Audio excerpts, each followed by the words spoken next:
Star Trek Discovery has finally launched, set to continue the legacy of one of sci-fi's boldest and best franchises. But where exactly does Discovery fall in Star Trek's history? And how do the new movies factor into this? Let's boldly go into the past to find out the answers, and we might just discover Trek's secrets along the way. After World War III destroyed much of Earth, Zefram Cochrane built humanity's very first warp-capable ship. This attracted the attention of the Vulcans, who were monitoring Earth's development. But Cochrane's first flight also invited some unwelcome guests in the form of the Borg. Resistance is futile. Who had travelled back in time to stop this historic event. With the Borg defeated by Picard and the crew of the Enterprise E, the Vulcans were free to make first contact with Earth uninterrupted, and a new age of peace and interstellar travel began. After almost 100 years working with the Vulcans, the very first Enterprise was launched with Captain Archer at the helm. Take her out, Mr. Mayweather. This mission led to alliances with many different species, laying the groundwork for the Federation. We'd be honored to have you join us for dinner. Concerned with humanity's expansion into space, the Romulans attacked Earth. Because they refused to communicate using view screens, neither humans nor Vulcans really knew what the Romulans looked like. Earth believes the Romulans to be warlike. Until Kirk encountered them over 100 years later. With help from their allies, the united Earth won their fight against the Romulans. Humans united with the Vulcans, Andorians and Tellarites to found the United Federation of Planets, on the principle to boldly go where no man has gone before. Set 10 years before Kirk set off on his 5-year voyage, Star Trek Discovery follows Spock's surrogate sister, Commander Michael Burnham, as she and the crew of the USS Shenzhou spark war with an ancient Klingon clan. Let's quickly recap the state of the galaxy when the events of Discovery take place. The Federation is heading into its first golden age, as more planets join the Union and Starfleet explores the galaxy. The Romulans have retreated to their empire after their defeat in the war with Earth. The Cardassians are suffering a harsh economic depression that would lead to the rise of the oppressive martial state. And the Klingons? Well, the Klingons are spoiling for a fight with the increasingly powerful Federation. We have been waiting for someone worthy of our attention.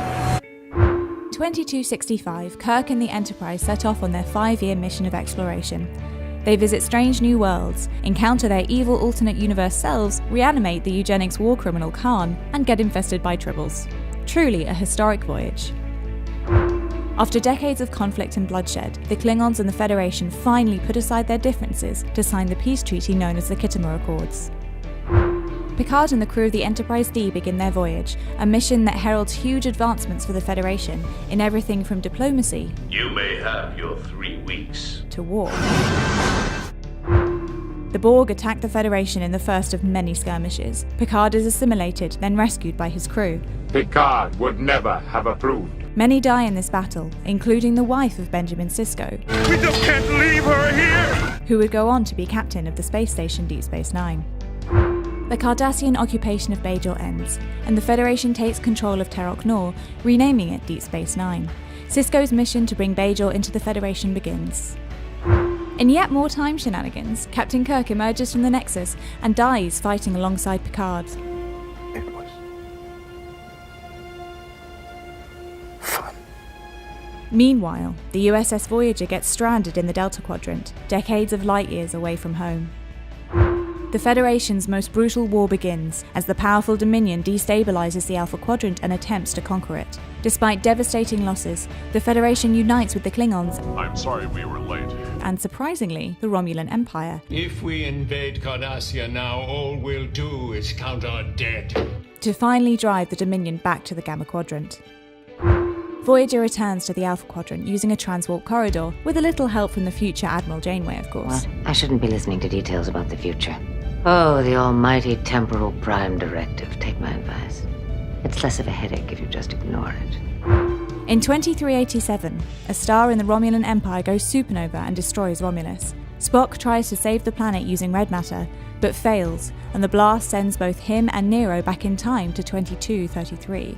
In the ensuing chaos, the USS Kelvin is destroyed, along with Kirk's father. This created a new continuity that has been dubbed the Kelvin timeline by fans, and it's where all the rebooted movies take place, with the events of Star Trek in 2258, Into Darkness in 2259, and Beyond in 2263. And there you have it, all the major events in Federation history. Of course, there's still much more to find out, and we can't wait to see how Star Trek Discovery will carve out its own legacy.